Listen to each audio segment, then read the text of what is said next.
pagi pemirsa, apa kabar Anda di hari ini?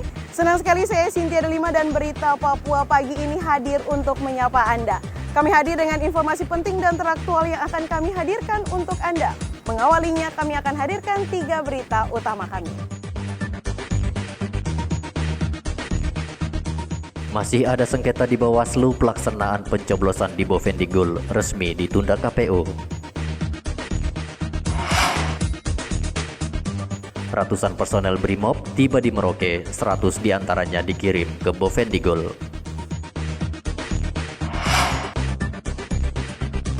Dalam sepekan terakhir, pasien COVID-19 bertambah 19 orang di Merauke.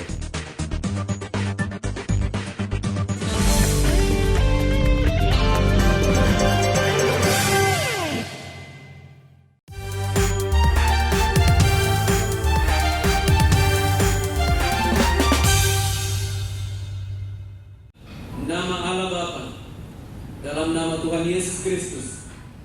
KPU resmi menunda pelaksanaan pencoblosan di Kabupaten Bovendigul. Penundaan ini setelah adanya gugatan dari salah satu paslon yang digugurkan KPU 2 pekan lalu. Proses sidang di Bawaslu Bovendigul yang memakan waktu 12 hari sejak penggugat memasukkan gugatan pekan lalu berakibat pada penundaan waktu pencoblosan yang seharusnya dilaksanakan pada 9 Desember. Ketua KPU Papua Theodorus Kosai mengatakan mundurnya pelaksanaan pencoblosan di Bovendigul tak berpengaruh pada pilkada di 10 kabupaten lain. Kami sediakan kajian hukumnya terkait dengan penundaan ini. Sebentar kami rapat untuk penundaan. Intinya sudah resmi ditunda ya, karena mengingat waktu ya semakin mepet, hanya sisa 2 hari. Iya, karena surat suara belum dicetak, beberapa logistik juga belum dicetak. Nah, jadi kita tunggu sampai proses sengketa selesai dulu, baru kita plenokan lagi untuk tahapan selanjutnya. Kita akan berkoordinasi dengan KPU RI setelah penundaan ini. Selanjutnya petunjuk KPU RI seperti apa. Sementara itu, anggota Bawaslu Papua Ronald Manoah menambahkan waktu pencoblosan akan diputuskan dalam sidang yang saat ini masih digelar oleh Bawaslu Bovendigul. Dari pantauan Bawaslu di lapangan, untuk yang paling menonjol adalah Kabupaten Bovendigul karena proses musyawarah terbukanya masih sedang berlangsung. Hari ini ada proses pemeriksaan saksi ahli. Berkaitan dengan itu, kami sudah mendapat informasi, namun belum dalam bentuk surat, tetapi sudah disampaikan oleh KPU bahwa untuk Kabupaten Bovendigul akan ditunda sampai waktu yang tidak ditentukan. Sehingga praktis di Papua hanya akan ada 10 kabupaten. Dan dari 10 kabupaten ini, Bawaslu Papua sendiri sudah mengirimkan tim. Jadi kemarin kami apel siaga untuk tim supervisi terpadu baik personel Bawaslu di provinsi dan Gakumdu untuk mendampingi 10 kabupaten yang melaksanakan pilkada. 2 pekan lalu, salah satu paslon di Bovendigul digugurkan KPU karena terkendala masalah hukum. Hingga saat ini surat suara pilkada Bovendigul belum dicetak KPU karena masih menunggu hasil persidangan Bawaslu Bovendigul. Hendra melaporkan dari Jayapura, Papua.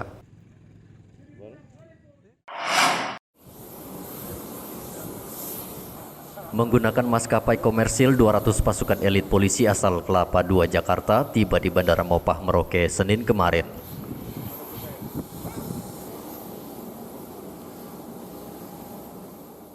Personel Brimob langsung mendapat arahan singkat dari Kapolres Merauke AKBP Untung Sangaji.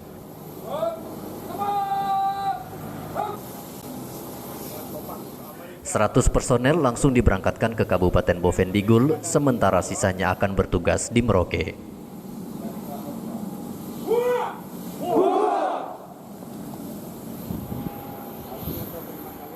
Komandan Batalion A Resimen 3 Pelopor, Kompol Yugoli mengatakan ratusan Brimob yang diterjunkan bertugas untuk mengantisipasi konflik serta membuat warga merasa nyaman dalam menyalurkan hak pilihnya.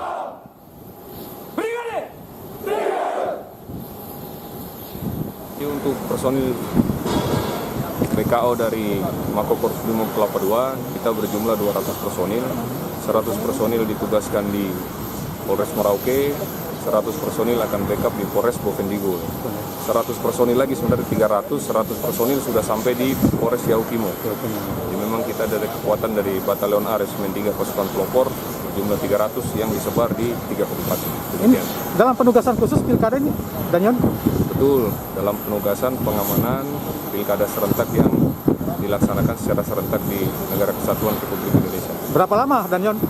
Untuk berapa lamanya kita menyesuaikan perintah pimpinan, kita menjaga sampai situasi di ketiga kabupaten tersebut kita harapkan tetap kondusif dan aman, serta pilkada dapat berjalan dengan lancar dan baik.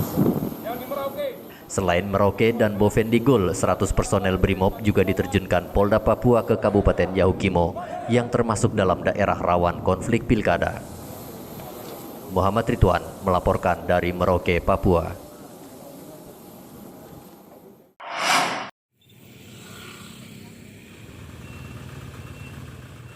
Menggunakan kapal motor, logistik pilkada Waropen mulai didistribusikan KPU ke distrik terjauh.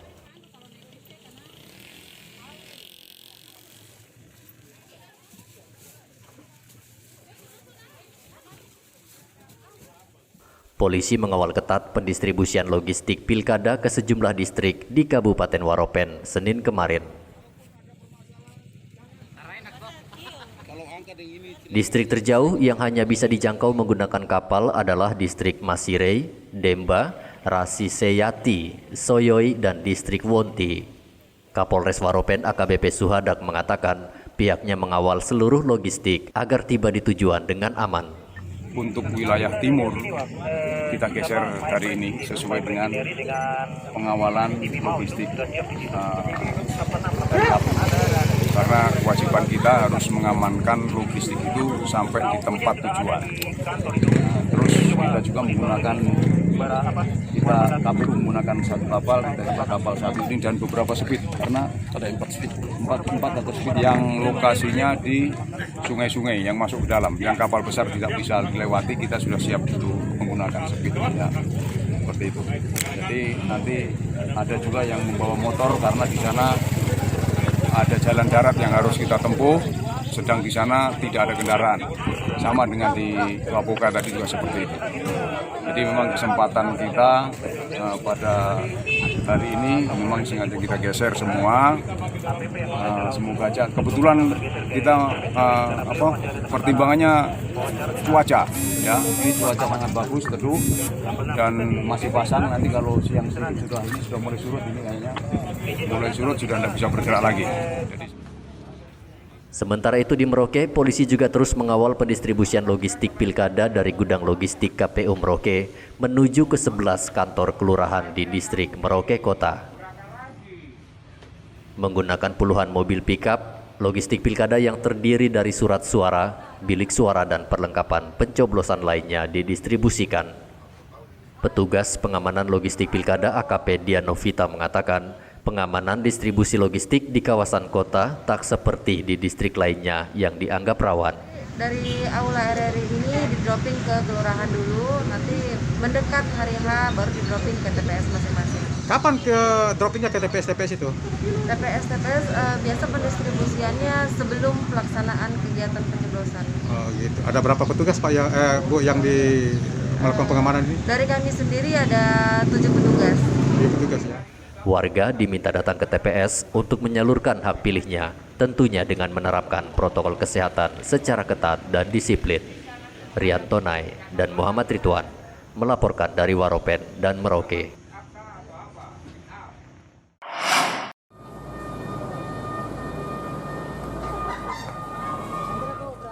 Mencegah warga tak kehilangan hak pilihnya, Pemda Merauke memulangkan 573 warga untuk mengikuti pencoblosan pada 9 Desember.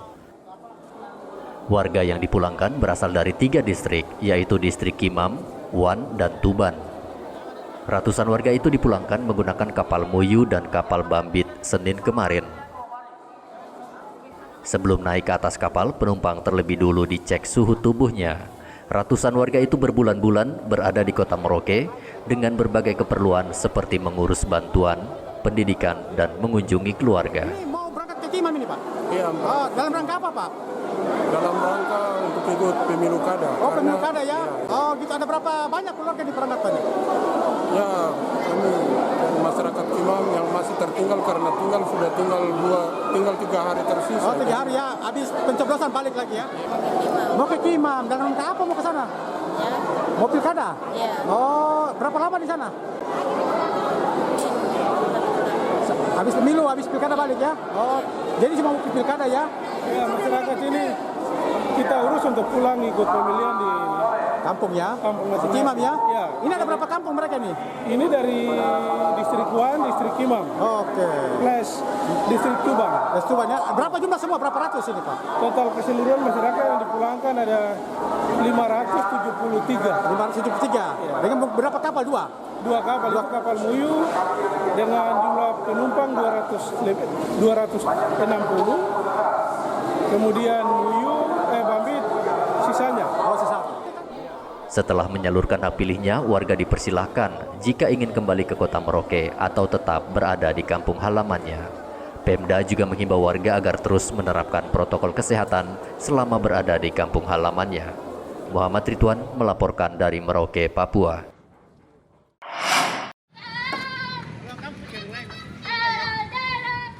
Satu persatu alat peraga kampanye milik 2 paslon diturunkan petugas Bawaslu Manokwari Senin kemarin. Alat peraga kampanye yang berada di ruas Jalan Yosudarso dan Hadi terpaksa diturunkan petugas karena telah memasuki masa tenang. Puluhan baliho paslon kemudian diangkut menggunakan truk ke kantor Bawaslu. Ketua Bawaslu Manokwari Syors Prawar mengatakan pihaknya sudah bersurat pada setiap paslon namun tak digubris. Juga sudah sampainya di waktu dan juga pasang surat bahwa dari itu tanggal 6 merupakan masa tenang yang dimana untuk setiap paslon ataupun alat peraga kampanye tidak boleh melaksanakan aktivitas dalam bentuk kampanye. Kami juga berdasarkan edaran Bawaslu itu ya, kami akan melakukan aktivitas paslon pengawasan pada kehidupan. Kemudian kami juga akan melaksanakan suatu kegiatan yaitu kegiatan dalam bentuk sosialisasi yang bagaimana kita mengajak atau memberikan pesan moral kepada masyarakat Kota Manokwari pada saat menggunakan hak pilih di tanggal 9 tetap mengikuti protokol kesehatan. Berbeda dengan Manokwari, seluruh paslon di Merauke secara sadar sebelum masuk masa tenang telah menurunkan sendiri alat peraga kampanyenya. Hasil pemantauan di sejumlah ruas jalan utama yang sebelumnya dipenuhi APK paslon kini telah bersih dari APK. Anggota Bawaslu Merauke Felix Tetol mengapresiasi pencopotan alat peraga kampanye secara mandiri oleh paslon. Setelah menjelang masa tenang, yang bekerja untuk menurunkan alat peraga kampanye adalah KPU, Bawaslu, dan Satpol PP. Jadi kalau memang ada seperti itu, artinya ini informasi juga kita baru tahu, dan kalau memang dilakukan dengan penuh kesadaran seperti itu, maka memang kami sebagai penyelenggara sangat mengapresiasi. Ya, mengapresiasi karena itu tadi. Selama ini yang terjadi ya faktanya bahwa memang setiap kali kegiatan-kegiatan pemilu maupun pemilihan kepala daerah, masa tenang itu bagian kerja capeknya Bawaslu sama KPU dengan Satpol PP, karena sudah pasang tidak menurunkan, itu rata-rata seperti itu. Jadi ibaratnya orang makan piringnya dicuci orang lain. Tapi kalau memang ada paslon yang dapat melakukan penurunan sendiri dengan kesadaran, maka itu sangat kami apresiasi. Penyelenggara kami sangat apresiasi. Bawaslu juga menghimbau seluruh paslon tidak menggelar pertemuan tertutup selama masa tenang. Edi Musahidin dan Muhammad Ridwan melaporkan dari Manokwari dan Merauke.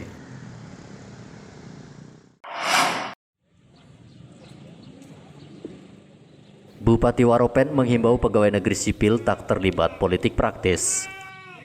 Dalam apel peringatan HUT Korpri di halaman kantor Bupati Waropen, Bupati mengingatkan pegawai negeri sipil netral dalam menyalurkan hak pilih 9 Desember nanti. Jika ada pegawai yang terbukti memihak paslon tertentu, maka sanksi terberatnya dipecat dari kedinasan. Silakan, itu hak pilih kalian. Tapi ingat, aturan kita jelas, jangan karena kita telah mengikuti secara baik, ada beberapa daerah Indonesia, ASN-nya diberhentikan atau dipecat. Saya tidak mau tangan saya dikotori akibat dari perbuatan teman-teman ASN sendiri. Saya tidak menginginkan hal itu. Bupati juga mengajak seluruh warga datang ke TPS untuk menyalurkan hak pilihnya dan tetap memilih menggunakan hati nurani tanpa ada paksaan. Pilkada Waropen diikuti 4 paslon dengan jumlah 38.263 pemilih yang tersebar di 11 distrik. Rian Tonai melaporkan dari Waropen, Papua.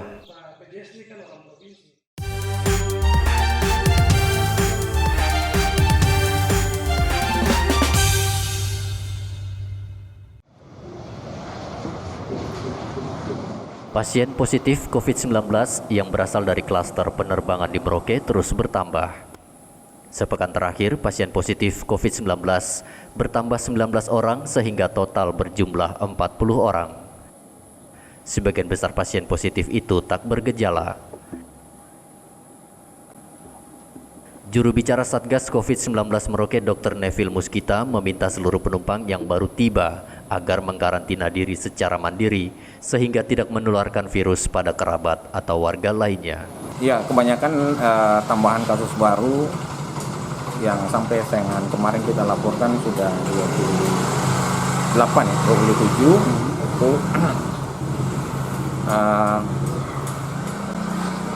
19-20 diantaranya pelaku perjalanan.